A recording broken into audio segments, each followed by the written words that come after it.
Assalamu alaikum students. Today our topic is about the centriole, which is also important organelle of the cell. So centriole के बारे में अगर हम देखें तो जो हमारी MD-CAT की रिक्वायरमेंट है, इसमें अगर हम देखें तो जैसे आपके पास एक ये स्ट्रक्चर जो है ये आपको नज़र आ रहा, शो हो रहा होगा। सेंट्रियोल के बारे में अगर हम सबसे पहले बात करें तो it is an organelle of the cell. ठीक है जी, यानी कि ऑर्गेनेली है सेल का। ठीक है, इसके बाद जो सेंट्रियोल है, सेंट्रियोल की ख़ास बात यह है कि इसमें जो मेजर पोर्शन है प्रोटीन का, वो प्रोटीन है ट्यूबुलिन। ठीक है जी, यानी ट्यूबुलिन प्रोटीन का मेजर पोर्शन होता है सेंट्रियोल में। अब सेंट्रियोल को अगर हम देखें तो सेंट्रियोल जैसे कि आपको ये शो हो रहा है कि it is a combination of 9 microtubules. ठीक है, यानी कि अगर आप ये देखें तो आपको ये 9 माइक्रोट्यूब्यूल्स नज़र आ रही होंगी और ईच के अंदर, हर एक के अंदर जो है वो 3 ट्रिपलेट्स होंगी। ठीक है, यानी कि 9 ये ट्यूब्यूल्स आपको नज़र आ रही होंगी और हर ट्यूब्यूल जो है इसके अंदर आपको 3 ट्रिपलेट्स नज़र आ रही होंगी। ठीक है, तो ये जो एक कंप्लीट स्ट्रक्चर है ये मौजूद होता है इसका जी सेंट्रियोल्स का। ठीक है जी, इसके बाद अगर हम बात करें सेंट्रियोल की, तो सेंट्रियोल जो है इसके, यानी कि जैसे हमने देख लिया कि it is a structure consist of 9 microtubules, each microtubule containing 3 triplets. ठीक है, अब कुछ एक्सेप्शंस ऐसी भी हैं कि कुछ, यानी कि अगर हम माइक्रो ऑर्गेनिजम्स में चले जाएं तो वहाँ पे हमें ये भी पता चलता है, लाइक अगर हम सर्टेन स्मॉल ऑर्गेनिजम्स की बात कर लें, स्मॉल ऑर्गेनिजम्स की, तो उनमें अगर हम देख लें तो हमें ये भी पता चलता है कि कुछ ऐसे भी ऑर्गेनिज्म हैं जिनमें जो ट्यूब्यूल्स हैं वो तो 9 होती हैं पर उनमें ट्रिपलेट्स नहीं होते। ठीक है, लाइक जैसे अगर हम बात करें Drosophila melanogaster, fruit fly Drosophila. ठीक है, तो ड्रोसोफिला की अगर हम बात करें तो उसमें 9 ट्यूब्यूल्स होती हैं विथ डुप्लेट्स, नॉट ट्रिपलेट्स। ठीक है, यानी कि उसमें ऐसा स्ट्रक्चर नहीं होता, तो ये एक्सेप्शंस आ जाती हैं। ठीक है, और कुछ ऐसे भी, यानी कि सेंट्रियोल्स होते हैं, कुछ ऐसे ऑर्गेनिजम्स के जिनमें जो ट्यूब्यूल्स होती हैं उनमें जस्ट सिंगलेट्स होते हैं। ठीक है, उनमें ना तो डुप्लेट स्ट्रक्चर होता है ना ही ट्रिपलेट स्ट्रक्चर होता है, एज ए सिंगल जो ट्यूब है वो शो हो रही होती है। ठीक है जी, ये इसकी जो है ये यहाँ पे ख़ास बात है। ठीक है, तो MCQs की अगर हम बात करें तो इसका जो इम्पोर्टेंट MCQ पूछा जाने वाला है वो ये है ट्यूबुलिन के बारे में। जो इसमें प्रोटीन है वो कौन सी होगी? ट्यूबुलिन होगी। ठीक है, अब सेंट्रियोल जो है इसमें ये भी MCQ पूछा जाता है कि इसमें कितनी माइक्रोट्यूब्यूल्स हैं। ठीक है, तो उसकी अगर हम बात करें तो वो 9 जो है वो माइक्रोट्यूब्यूल्स हैं, और अगर फर्दर अंदर की बात की जाए तो इसमें हर माइक्रोट्यूब्यूल जो है उसमें ट्रिपलेट्स, यानी कि 3 फर्दर आगे ट्यूब्यूल्स हैं। ठीक है, तो इस पे भी जो है ये MCQ पूछा जा सकता है कि जो सेंट्रियोल है उसमें कितनी जो है माइक्रोट्यूब्यूल्स एग्जिस्ट कर रही हैं। ठीक है, तो ये तो हमारे पास हो गई ना इसकी जनरल इन्फॉर्मेशन, जिसमें हमने ये देख लिया कि ये सेल का ऑर्गेनेली है। ठीक है, मेजर पोर्शन जो है वो प्रोटीन ट्यूबुलिन। ठीक है, और एक्सेप्शन मैंने आपको बता दी कि जैसे ड्रोसोफिला है, इसमें जो है ये माइक्रोट्यूब्यूल्स होती हैं पर उनके आगे ट्रिपलेट्स नहीं होते बल्कि डुप्लेट स्ट्रक्चर होता है, लाइक इस तरह से, लाइक ये देखें। ठीक है, यानी इस तरह से ये डुप्लेट स्ट्रक्चर होता है, ये इस तरह का ट्रिपलेट स्ट्रक्चर जो है वो इनमें एग्जिस्ट नहीं करता। ठीक है जी, इसके बाद अगर हम सेंट्रियोल की बात कर लें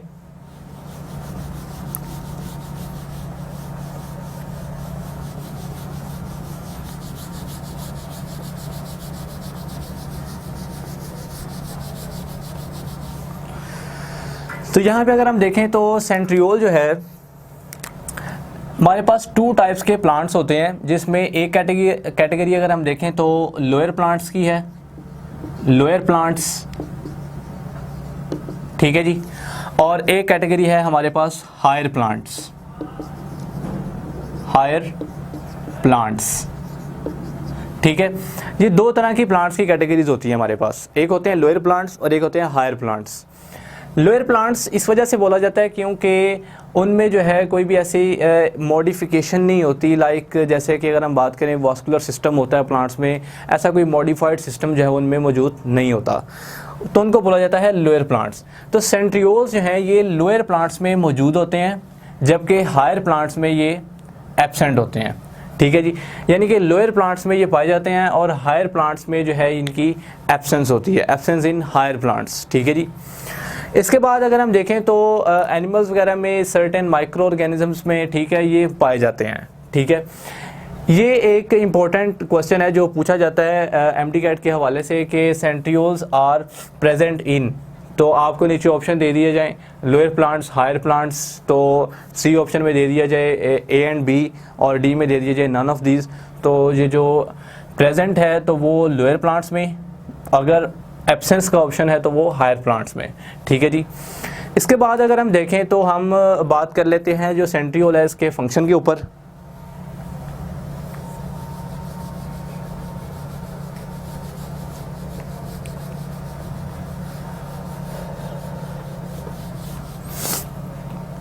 सेंट्रियोल के अगर हम फंक्शन को डिस्कस करें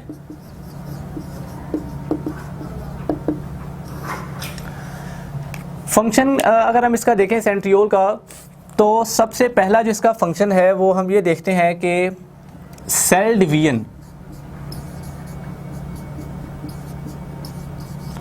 सेल की जो डिवीजन होती है उसमें इसका बहुत इंपॉर्टेंट रोल होता है सेंट्रियोल का। यानी कि जब सेल ने डिवाइड करना होता है, ठीक है, तो होता ये है कि जो सेंट्रियोल होता है इसका जो स्ट्रक्चर है ये डुप्लीकेट करता है और इसका हर पेयर जो है वो ऑपोजिट साइड पे जो सेल के मूव करता है। लाइक अगर हम देखें इस तरह से हम स्ट्रक्चर बना लेते हैं एक,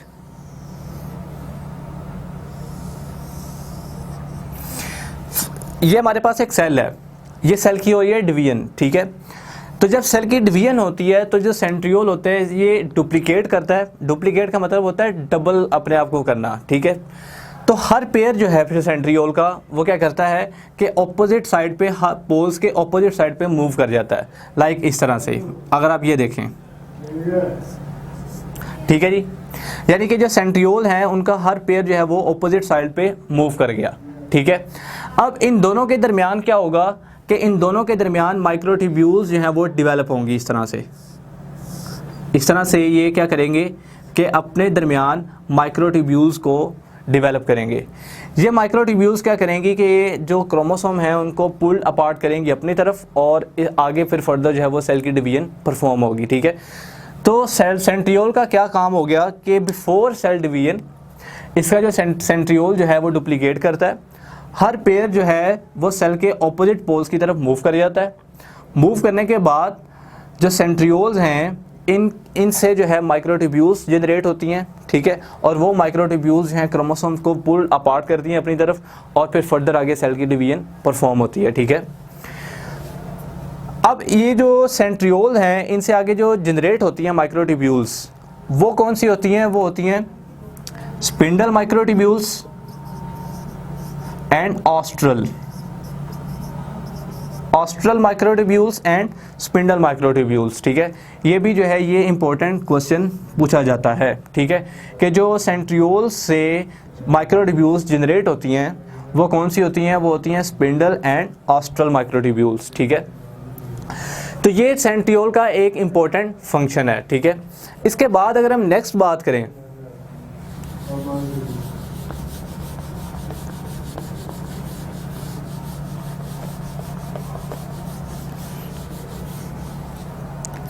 दूसरी तरफ अगर हम देखें तो जैसे कि अगर हम बात करें कि सीलिया की फॉर्मेशन ऑफ सीलिया जो है इसका मूवमेंट में रोल होता है, ठीक है। जैसे अगर हम बात करें अपनी बॉडी की तो हमारे अंदर भी सीलिया मौजूद है, जैसे कि ट्रैकिया, हमारी जो विंड पाइप है, ज़्यादा तौर पर सीलिया जो है ये इसमें मौजूद होते हैं, ठीक है।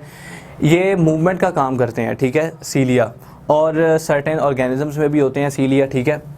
तो ये जो सीलिया है इसकी मैन्युफैक्चरिंग, इसकी फॉर्मेशन में भी जो सेंट्रियोल है ये रोल प्ले करते हैं ड्यूरिंग इंटरफेस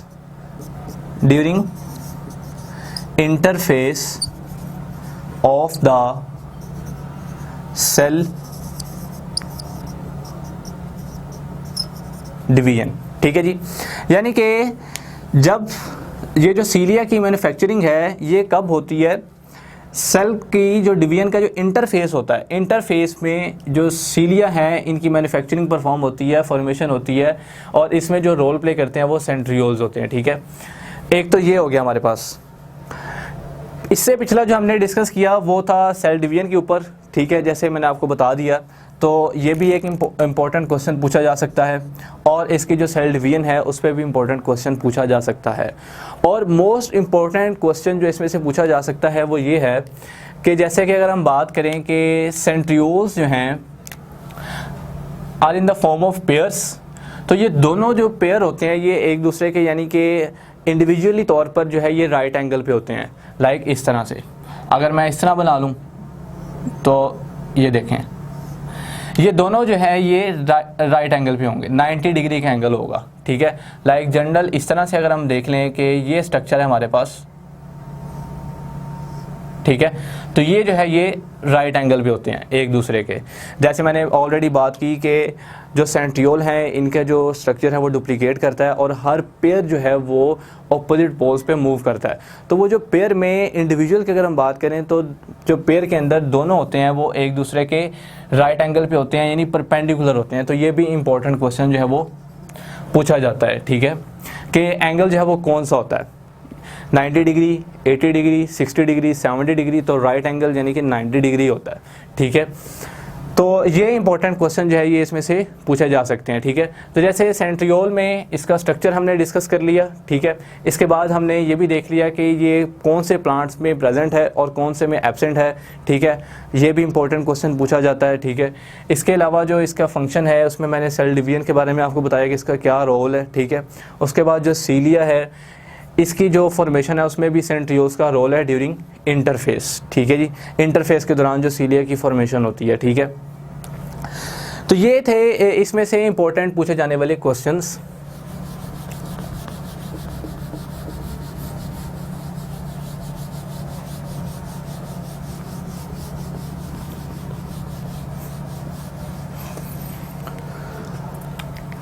तो ये हमारी जो रिक्वायरमेंट थी सेंट्रियोल्स के बारे में कि व्हाट आर सेंट्रियोल्स। तो सेंट्रियोल जो है ये भी इंपॉर्टेंट ऑर्गेनेली हैं सेल के। ठीक है, जैसे मैंने आपको सारा इसका शो कर दिया, इसके स्ट्रक्चर के बारे में, इसके फंक्शन के बारे में, मोस्ट इंपॉर्टेंट फंक्शन जो है वो आपको मैंने बता दिए हैं। ठीक है, इसके बाद जो मैंने आपको बताया कि जो सेंट्रियोल है इसमें जो मेन प्रोटीन है वो ट्यूबुलिन है, ट्यूबुलिन प्रोटीन्स। ठीक है, ट्यूबुलिन प्रोटीन क्यों, क्योंकि जो सेंट्रियोल हैं इनसे आगे स्पिंडल फाइबर्स जनरेट होने होते हैं, ऑस्ट्रल माइक्रोट्यूब्यूल्स जनरेट होनी होती हैं, तो उनका ये मेन स्ट्रक्चर जो है ये ट्यूबुलिन है। ठीक है जी, ट्यूबुलिन प्रोटीन। ठीक है, ओके, थैंक्स।